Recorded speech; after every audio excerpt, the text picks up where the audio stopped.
Bismillahirrahmanirrahim. Assalamualaikum warahmatullahi wabarakatuh. Perkenalkan, saya Arina Fatarani, dosen di program studi Teknologi Industri Pertanian, Fakultas Pertanian, Universitas Bengkulu. Saya mengajar di program studi ini sejak tahun 2022. Pada kesempatan ini, saya mempersembahkan video pernyataan diri dosen dalam pelaksanaan Tridharma Perguruan Tinggi atau PDD UKTPT di bidang pengajaran sebagai salah satu instrumen penilaian untuk sertifikasi dosen pada tahun 2025. Mata kuliah yang saya ajarkan adalah sifat fisik produk pertanian dengan kode TIP 204. Mata kuliah ini merupakan mata kuliah wajib bagi mahasiswa semester 3 dengan bobot 2 SKS tatap muka dan 1 SKS praktikum. CPNK mata kuliah ini adalah mampu menganalisis dan menjelaskan tentang sifat fisik, mekanik, hidrodinamik, optik, listrik, dan thermal bagi bahan pertanian, metode pengukurannya, dan kegunaannya dalam perancangan mesin pertanian, penanganan, pemrosesan, dan pengendalian. Deskripsi mata kuliah ini adalah, mata kuliah ini merupakan mata kuliah terapan bagi mahasiswa semester 3 di Fakultas Pertanian Universitas Bengkulu yang bertujuan memberikan pemahaman mendalam terhadap karakteristik fisik produk pertanian yang meliputi aspek bentuk, ukuran, volume, luas permukaan, porositas, kerapatan massa, berat jenis, dan juga kadar air serta kaitannya dengan penanganan pasca panen, penyimpanan, dan proses rotasi. Capaian pembelajaran lulusan yang ingin dicapai dari mata kuliah ini meliputi yang pertama sikap. Mahasiswa diharapkan mampu menjunjung tinggi nilai kemanusiaan dalam menjalankan tugas berdasarkan agama, moral, dan etika. Kemudian yang kedua adalah pengetahuan. Mahasiswa memahami sumber dan jenis bahan baku industri yang berasal dari nabati dan hewani serta fisiologis, biologis, kimiawi, fisik, morfologi, serta kaitannya dengan proses industri pangan dan non-pangan. Kemudian yang ketiga adalah keterampilan umum, yaitu mahasiswa mampu menunjukkan kinerja industri bermutu, terukur, serta yang keempat adalah keterampilan khusus, yaitu mahasiswa mampu menguasai prinsip teknologi pengolahan di industri pertanian. CPL ini dijabarkan dengan lebih rinci dalam 9 CPM, sub-CPMK, mencakup materi seperti kandungan air produk pertanian, karakteristik fisik bahan pertanian, geologi, tegangan kontak, evaluasi tekstur, kerusakan dinamis, serta friksi pada produk pertanian. Mata kuliah ini dirancang dengan kerangka terpadu yang menghubungkan yang pertama penelitian aktual, mengintegrasikan hasil studi saya tentang pengeringan hibrid dan deteksi kerusakan selama penyimpanan sebagai studi kasus utama, serta hasil-hasil penelitian pada jurnal-jurnal bereputasi sebagai bahan diskusi di kelas. Kemudian pembelajaran aktif berupa metode case method dengan contoh nyata dari jurnal bereputasi di kelas, kemudian dan juga team-based project berbasis praktikum di laboratorium. Aplikasi praktis berupa materi perkuliahan dikaitkan dengan tantangan real di industri atau lingkungan sekitar, sehingga mahasiswa dapat melihat relevansi langsung secara teoretis dan juga dunia nyata. Mata kuliah ini dirancang selama 16 minggu dengan pendekatan gabungan berupa luring dan daring yang mencakup pembelajaran teori berupa diskusi berbasis kasus atau case method yang menggunakan penelitian terpadu dan juga praktikum, proyek kelompok atau team-based project di laboratorium terkait masalah industri nyata, kemudian evaluasi, penilaian mencakup partisipasi, proyek, tugas, UIS, UTS, dan UAS.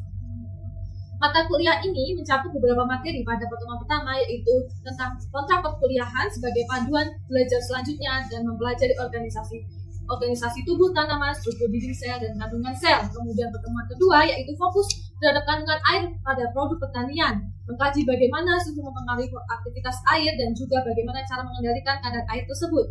Kemudian untuk pertemuan yang ketiga adalah memahami kriteria bentuk dan ukuran produk pertanian termasuk volume, kerapatan, porositas, luas permukaan, dan lain sebagainya. Pada pertemuan keempat dan kelima, yaitu masuk ke pengukuran partikel dan sifat mekanis sistem biologis, akan mempelajari tentang ASTM terkait sifat mekanis, status fisik material, dan konsep material ideal untuk aplikasi pertanian. Pada pertemuan 6 dan 7 akan membahas tentang viskoelastisitas pada bahan fluida termasuk dalam materi fluida non-Newtonian dan viskometri. Kemudian pertemuan ke-8 yaitu UTS, kemudian pertemuan ke-9 dan 10 tentang konsep Hertz contact stress, kemudian pertemuan 11 dan 12 yaitu tentang tekstur, pertemuan ke-3 dan ke-14 yaitu tentang kerusakan akibat vibrasi, stress cracking, dan lain sebagainya, dan juga untuk pertemuan 15 yaitu tentang friksi pada benda padat, rolling resistance, studi friksi, internal, dan lain sebagainya. Kemudian yang terakhir yaitu pertemuan 16 yaitu UAS. Penilaian dalam mata kuliah ini dirancang untuk mengukur berbagai aspek kompetensi mahasiswa dengan kompetisi sebagai berikut, yaitu yang pertama, aktivitas partisipasi sebesar 25%, kemudian hasil proyek sebesar 25%, dan juga yang ketiga aspek kognitif atau pengetahuan sebesar 50% yang berupa gabungan dari tugas mandiri, kelompok, UTS, dan UAS. Berikut video pengajaran mata kuliah SPAT Fisik Produk Pertanian. Selamat menyaksikan. Assalamualaikum warahmatullahi wabarakatuh. Waalaikumsalam warahmatullahi wabarakatuh. Oke, selamat pagi. Pagi. Semangat ya. Semangat. Oke, hari ini kita akan melanjutkan pertemuan kita minggu lalu. Kalau minggu lalu kita bahas tentang apa? Ya ingat? Kan kalau kalian baru pertemuan pertama ya. Pertemuan pertama biasanya kita bahas tentang mata perkuliahan. Kemudian pentingnya kita kan mata kuliah tentang sifat fisik produk pertanian. Berarti kemarin kita bahas tentang pentingnya bagaimana sifat fisik produk pertanian itu di kehidupan kita atau di kehidupan kalian nanti di kehidupan sehari-hari atau bisa di UMKM, di industri dan lain sebagainya. Ada yang mau ngasih satu contoh pentingnya gimana? Silakan Wabi. Penting nggak kalau sifat fisik produk pertanian itu untuk kita pelajari? Kemarin pentingnya apa? Untuk simpannya kalau dia lembab kan Bu, cepat bisa juga. Oke, bagus. Ada lagi? Untuk kualitasnya itu sendiri mempertahankan kualitas. Iya, bagus. Berarti masih ingat ya minggu lalu ya? Oke, sekarang kita lanjutkan. Karena kalau dalam sifat fisik itu kan dasar untuk semua materi kita kuliah ya.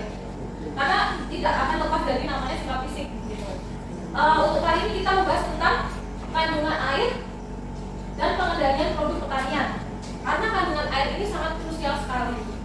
Oke, sebelum itu kita harus pretest dulu untuk menguji kalian nanti untuk dalam pemahaman kadar air, terutama pada materi kadar air. Jadi silahkan diakses. Saya akhiri ya tesnya.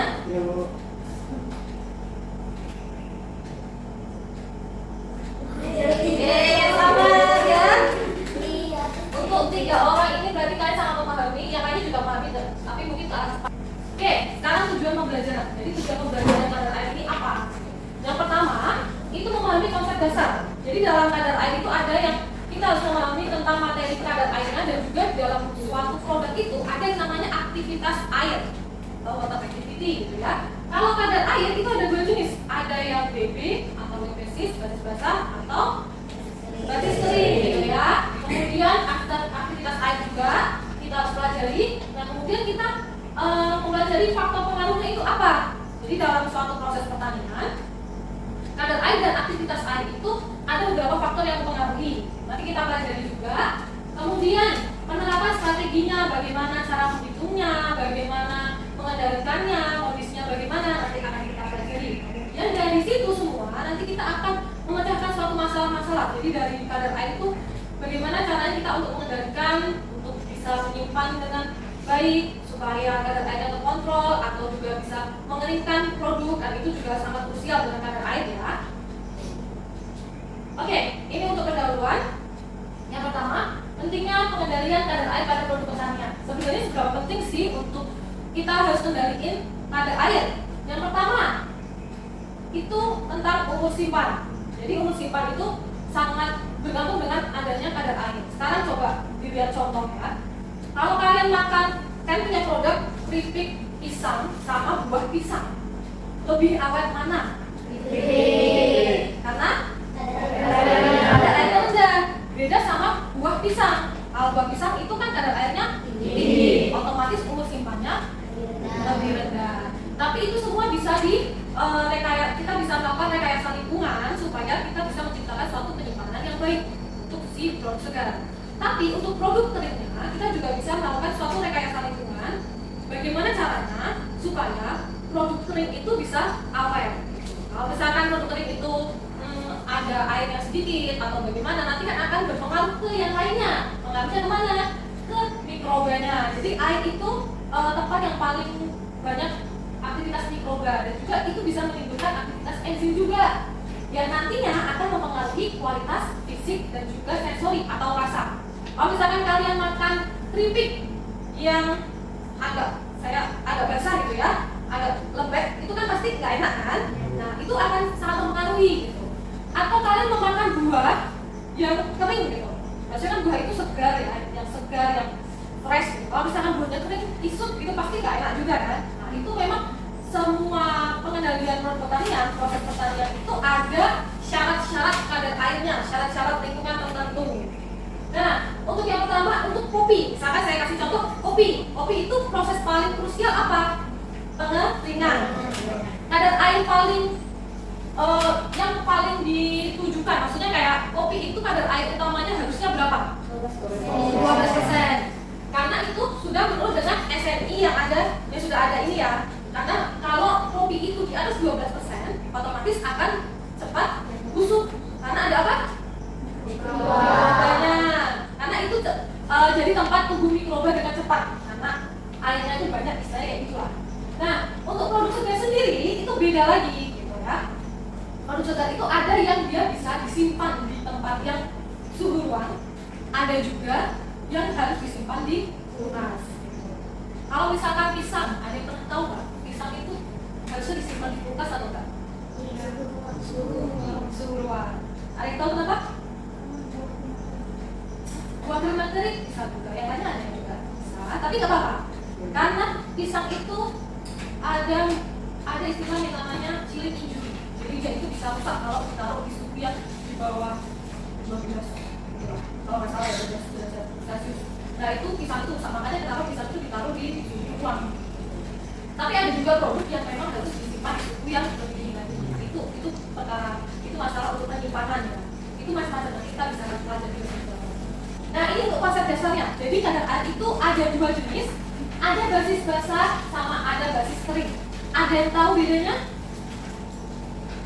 Saya kasih clue, kalau basis basah kita lihat patokannya itu masa total. Jadi di masa total itu ada produk dan ada airnya. Beda sama basis kering. Kalau basis kering itu hanya produknya aja, airnya nggak gitu. Jadi kayak dasar pembaginya seperti itu. Tapi keduanya itu bisa dihubungkan dengan menjadi KADB sama dengan KAWB dibagi 1 min KAWB. Itu nanti untuk analisis lebih lanjut kita akan pelajari lagi di rangkaian soal. Terus ini ada yang mau ditanyakan? Ada? Kita lanjut ya. Oke, ini untuk aktivitas air. Aktivitas air sendiri itu berhubungan dengan adanya tekanan uap. Jadi di sini aktivitas air itu rasio antara tekanan uap di suatu bahan. Jadi di dalam bahannya itu ada tekanan uapnya dengan tekanan uap murni pada suhu yang sama. Ya secara teoritis seperti itu. Jadi di sini ada AW atau aktivitas air, water activity ya maksudnya, sama dengan P dibagi PO. Nah di sini nilai AW itu berkisar antara 0 hingga 1. Nah, kalau 0 berarti dia kering banget, sangat kering, absolut gitu. Tapi kalau dia nilainya 1 berarti dia tuh air aja, air murni. Jadi bedanya gitu. Jadi produk pertanian itu ada kadar airnya. Jadi otomatis nggak mungkin dia itu 1 atau dia 1 atau 0 gitu, pasti 0, berapa. Jadi di antara itu untuk aktivitas air.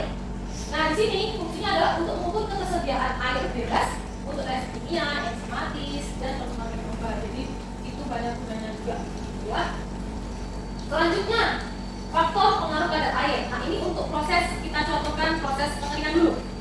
Jadi untuk proses pengeringan itu suhu tinggi bisa mempercepat penguapan air, gitu ya.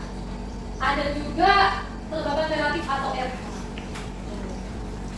RH dari ruang pengering. Jadi kalau ruang pengering itu, jadi dalam proses pengeringan itu kita butuh yang namanya RH rendah. Ketika RH rendah itu akan memunculkan suatu perbedaan tekanan. Jadi kalau dari dalam suatu produk itu nanti airnya itu akan terdorong keluar. Jadi dalam suatu pengeringan itu dibuat supaya bagaimana caranya kadar air di dalam produk itu bisa keluar supaya produk itu bisa lebih kering lagi. Jadi airnya itu berkurang lah seperti itu. Selanjutnya adalah aliran udara. Jadi dalam proses pengeringan itu kita tidak bisa lepas dari yang namanya aliran udara yang bergerak. Kayak misalkan kalian menjemur baju di dalam ruangan gitu ya. Bisa nggak kering? Nggak ada sinar mataharinya loh. Bisa dengan apa? Alami. Tapi sebenarnya lebih cepat mana? Kalau misalkan pakai kipas angin. Kipas angin kan? Nah itulah pentingnya udara yang bergerak di sekitar bahan. Jadi tidak hanya untuk baju, tapi produk pertanian itu juga sama. Jadi dalam suatu proses pengeringan itu butuh yang namanya tidak hanya suhu dan tidak hanya RH, tapi udara yang bergerak itu sangat diperlukan untuk memindahkan air itu. Di sini ada yang mau bertanya? Belum? Oke. Selanjutnya ketebalan produk. Nah, ketebalan produk itu berhubungan dengan apa namanya? Itu luas permukaan produk. Kalau semakin luas permukaan produk berarti kira-kira semakin cepat nggak pengeringannya? Cepat ya.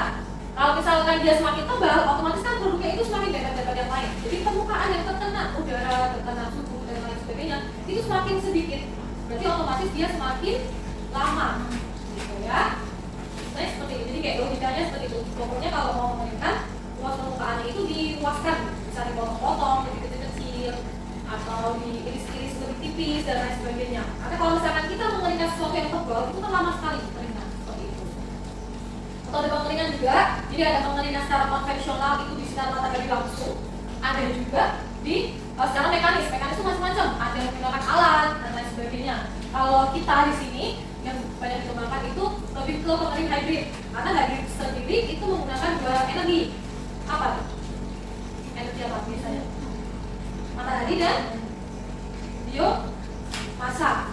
Selanjutnya untuk selama penyimpanan, jadi kalau air sampai penyimpanan itu beda lagi ya. Kalau di pengeringan itu butuh RH yang rendah, beda sama penyimpanan. Penyimpanan produknya itu beda ya. Untuk penyimpanan produk segar itu butuh RH yang tinggi, karena dia produknya tuh harus segar. Otomatis paling nggak RH itu sekitar 90-an. Tapi beda sama produk yang habis dikeringkan. Otomatis kan produknya kering tuh, nanti butuh RH tetap RH yang rendah juga, gitu, yang terkontrol, jangan yang tinggi-tinggi seperti itu. Jadi tergantung produknya, tergantung kebutuhannya, RH itu harus kita atur. Jadi selama ini memang kita harus memperhatikan RH itu tidak hanya suhu, tapi RH itu juga penting. Suhu memang faktor yang sangat penting, tapi RH itu juga sama aja. Tadi suhu penyimpanan sudah saya singgung, kemudian jenis kemasannya. Jadi kalau kemasan itu paling tidak kemasan yang tegak. Beda kalau misalnya kemasan plastik gitu ya, kelihatannya tegak nggak menurut kalian? Tegak, tapi sebenarnya enggak loh. Dia itu punya nilai permeabilitas. Jadi nilai permeabilitas itu terjadi pertukaran misalkan kayak O2, CO2 atau uap air, tapi nggak sadar, jadi kita kayak tidak terlalu kelihatan gitu. Tapi sebenarnya kalau misalkan diukur itu bisa secara matematis itu ada. Selanjutnya berpori, kemudian memungkinkan pertukaran uap air dan lingkungan, ya, karena ada pori di dalam kemasannya ya. Aktivitas air itu ada pengeringan itu dari suhu. Kalau suhunya meningkat, otomatis airnya juga meningkat gitu ya. Dan juga tapi kalau di uap kan beda lagi. Uap kan berarti kan airnya tuh bilang gitu ya, otomatis airnya itu turun kan, airnya itu turun. Kemudian ada penambahan bahannya dan juga ada struktur produknya. Di sini memang penambahan bahan itu yang dia akan berpengaruh ke air. Nah ini untuk biasanya proses pembuatan produk pangan itu sangat berpengaruh. Kemudian struktur produknya juga bahan yang berpori seperti biji kopi. Biji kopi itu kan kering ya, tapi berarti biasanya memiliki air yang lebih rendah dari pengeringan gitu ya, dan lain sebagainya.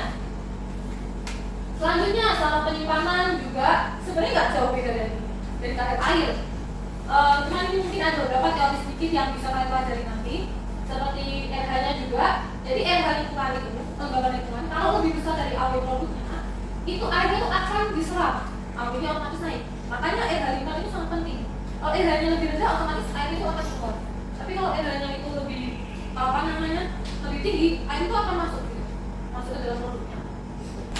Selanjutnya, kemasan itu ada beberapa modifikasi kemasan seperti modified atmosphere storage, packaging atau storage, macam-macam. Bedanya, maksudnya apa modified atmosphere? Maksudnya adalah kita memodifikasi atmosfer yang ada di dalam. Jadi beberapa produk segar itu yang sudah dipanen gitu ya, mereka tuh masih memunculkan suatu respirasi. Respirasi itu dia masih makan oksigen, masih menyerap oksigen dan juga mengeluarkan CO2. Makanya ada beberapa skenario atau beberapa penanganan pasca panen supaya produk itu dimodifikasi atmosfernya supaya laju respirasinya itu bisa menurun. Oke itu. Karena nanti kalau laju respirasi itu akan berpengaruh ke umur simpan dan lain sebagainya. Karena laju respirasi itu hasilnya apa? Kan kalau masih ingat nggak rumus respirasi? Substrat ditambah O2 sama dengan CO2 plus air.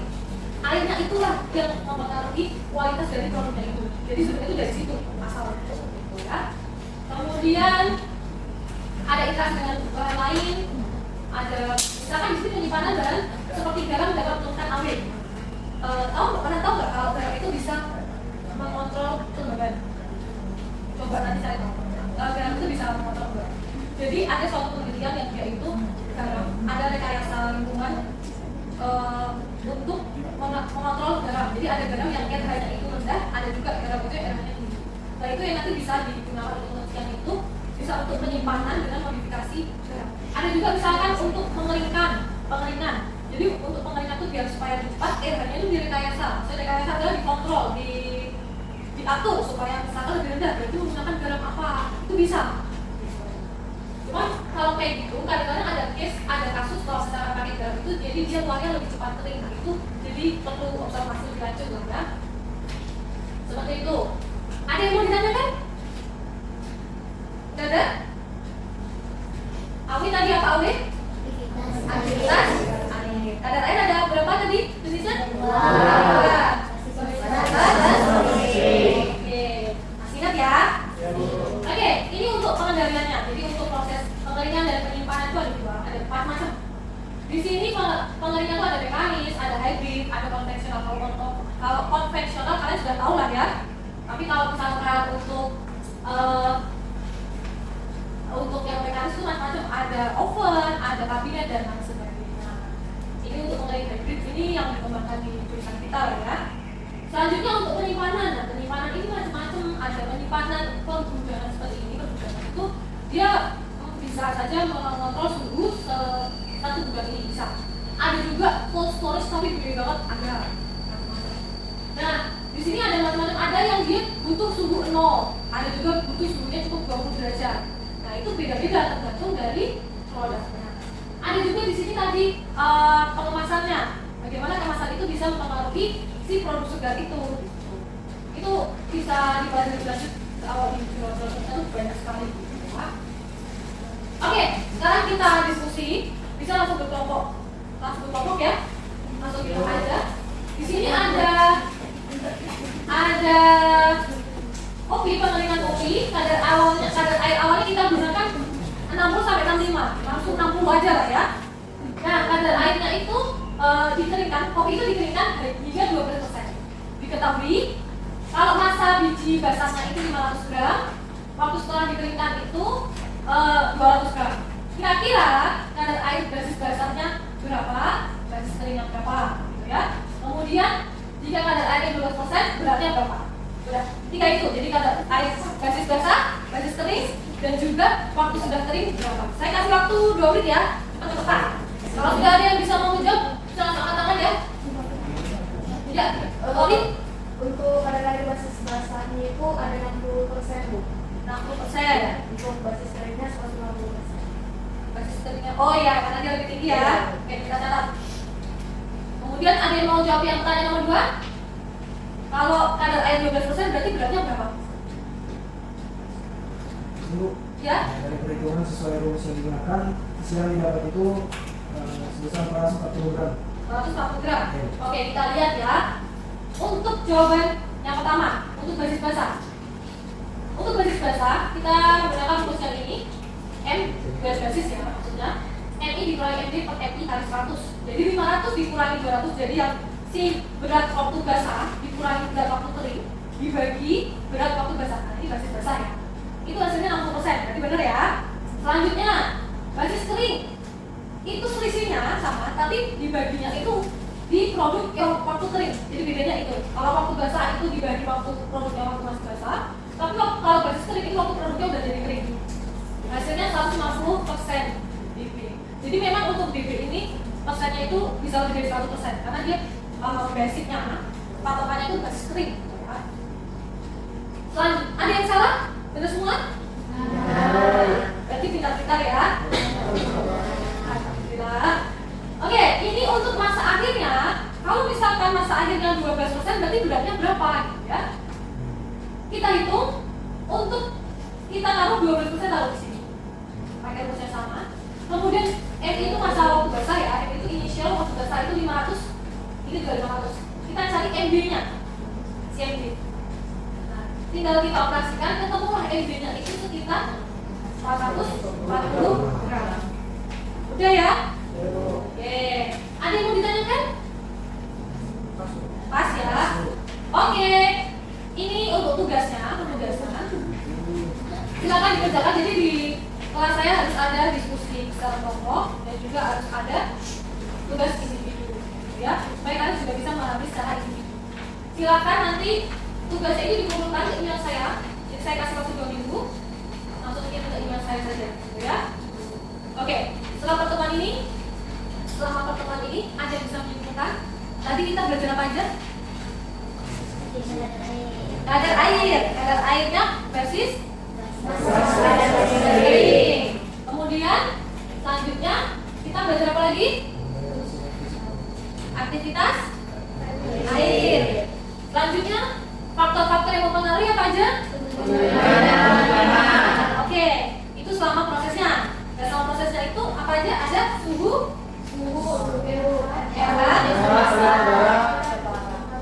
ketebalan juga karena ada gas permukaan ya. Jenis kemasan untuk penyimpanan dan lain sebagainya. Kemudian pengendaliannya kita bisa menggunakan kalau untuk pengeringan berarti kita bisa menggunakan pengering hybrid, mekanis dan lain sebagainya. Beda sama pengering konvensional yang biasanya lebih lama. Kalau penyimpanan kita bisa memodifikasi ruangan penyimpanannya, memodifikasi kemasannya. Gitu ya. Ada lagi mau ngasih jawaban lagi? Sirkulasi udaranya itu untuk pengeringannya. Oke, gitu ya. Sudah paham semua lah ya. Nah, di sini tadi sudah kita pelajari. Tadi kan sudah disebutkan kita belajar kadar air dan juga aktivitas air, gitu ya. Selanjutnya ada faktor-faktor utamanya. Tadi sudah disebutkan juga untuk pengeringannya itu suhu, RH dan lain sebagainya. Penyimpanan juga sama. Nah, kemudian kontrolnya kayak yang apa yang harus kita kendalikan itu adalah kadar airnya, AW-nya supaya aman itu berapa. Untuk pengeringan butuh kadar air berapa akhirnya. Selama penyimpanan itu juga harus berapa. Penyimpanan itu ada dua, produk sugar dan produk kering. Kalau produk sugar bisa RH-nya itu bisa dibuat tinggi, tapi untuk produk kering mungkin bisa dibuat lebih rendah lagi supaya aktivitas air di dalam produk itu tidak terganggu. Jadi supaya lebih stabil lagi, supaya sesuai dengan produknya, sehingga umur simpannya bisa lebih panjang lagi. Kemudian penerapannya, contoh nyata memberikan efektivitas pengering terkontrol. Jadi pengeringan secara terkontrol yang kita awasi, kita amati. Penyimpanan juga itu perlu kita amati supaya produk yang kita simpan, yang kita olah, mau kita keringkan, mau kita simpan itu masih terkontrol.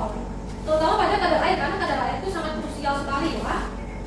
Kemudian perhitungan sederhana itu bisa bisa untuk menghitung kadar air dan juga massa air di dalamnya, kan?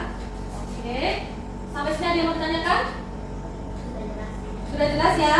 Kalau itu terima kasih atas partisipasi kalian untuk hari ini, kelas hari ini. Semoga ini bermanfaat untuk kedepannya. Saya akhiri. Assalamualaikum warahmatullahi wabarakatuh. Waalaikumsalam warahmatullahi wabarakatuh. Demikian pernyataan diri dosen dalam pelaksanaan Tridharma Perguruan Tinggi atau PDD UKTPT di bidang pengajaran, termasuk pengenalan mata kuliah sifat fisik produk pertanian dan gambaran pelaksanaannya. Semoga video ini dapat memberikan manfaat bagi semua pihak. Mohon maaf jika terdapat kekurangan dalam penyampaian. Terima kasih atas perhatiannya. Wassalamualaikum warahmatullahi wabarakatuh.